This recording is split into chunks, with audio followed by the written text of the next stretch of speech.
growing trend all over the world, including in the United States, but especially in the Middle East. It's been there for a long time. That has gotten worse. Hamas is the quintessential example of that hatred for Jews and for Christians. And then you have a situation like in Nigeria, where more Christians have been killed there than anywhere else in the world. And you have a government in Nigeria that practices denial, a culture of denial. No, nothing to see here. They even hired D.C.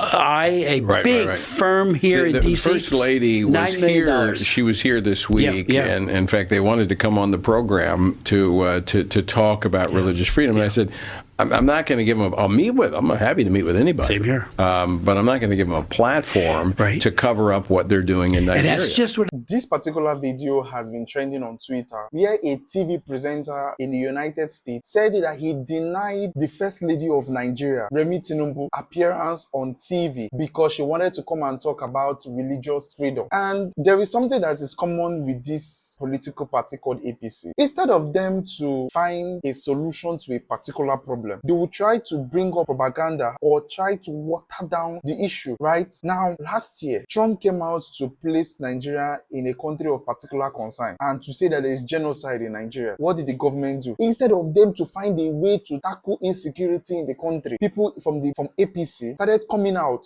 to say, oh, there is no genocide. The killings happens to the Muslims and the Christians, not just the Christians. Like, instead of it to find solution, because, okay, you claim that the Christians and the Muslims are the people that are affected by these terrorists, right? Why coming out to say that instead of finding a solution to these terrorists so that none of the parties, both the Muslims and the Christians, are affected by these terrorists? The time she will use to go to a TV program to talk about religious freedom in Nigeria, why don't she put that same time to strategize on how they will stop insecurity in Nigeria? Totally misplaced priorities. I don't blame them. It's the truth. Instead of it to fix a particular problem, no, you find other ways to maneuver around the problem that is actually happening in your country. What a government. It is well, oh, it is well. I'm sure very soon now she will go to a different place now and we need to start singing. Now our mama be this, so we no get another one. Anyway, I have a mother, so as well. Anyway, there's a massive cover-up.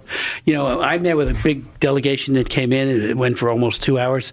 And the Attorney General of Nigeria said that this Bishop Anabe, who I had at 2 of my hearings, you were there. He testified right next to me. Right next to you. A wonderful man.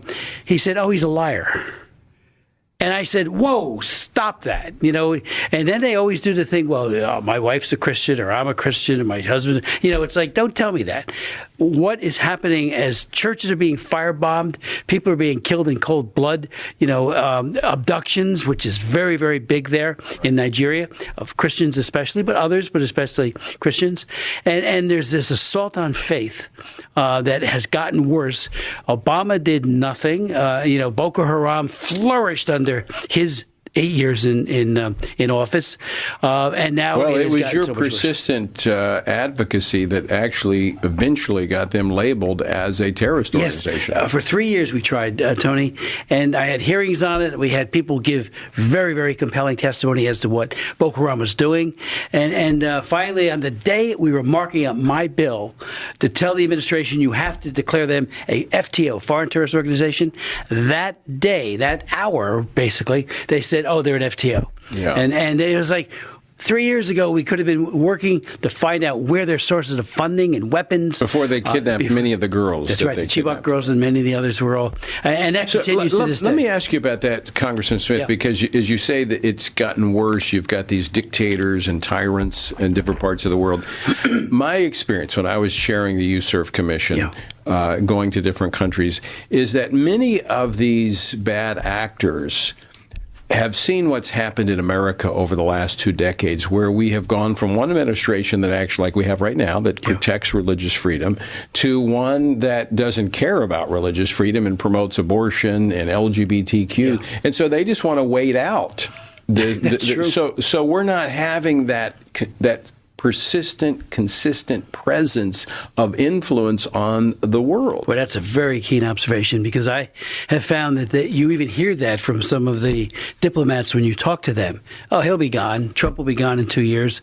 And then what potentially could come in a very, very liberal Democrat like the governor of California, who couldn't care less about religious freedom. You know, I remember I had hearings. Well, it's the Democratic Party doesn't care about it. There are many. There are it's very clear. Most of them don't. You're right. But when you comes to their priorities and their platform, it's not there. You don't see it there. Right. And, you know, we saw it with Barack Obama. I would continually say, okay, the International Religious Freedom Act, authored brilliantly by Frank Wolf, it says you must provide us with countries of particular concern, countries that are really doing bad things that could be sanctioned. And we wouldn't even get the list year in and year out. But that legislation also says that religious freedom will be a priority in our foreign policy. Exactly what it says. A core. Absolutely, it says that. And, you know, it's been in effect since 1998. You know, I'm happy to say that the Republicans have very faithfully administered it or carried it out. So the situation over time has gotten worse. Yeah. We see that we have aggressive action being taken by this administration. In fact, troops being sent to Nigeria. Yeah. Do you know what their role will be there? Well, in the past, there has been an attempt to try to train the Nigerian military in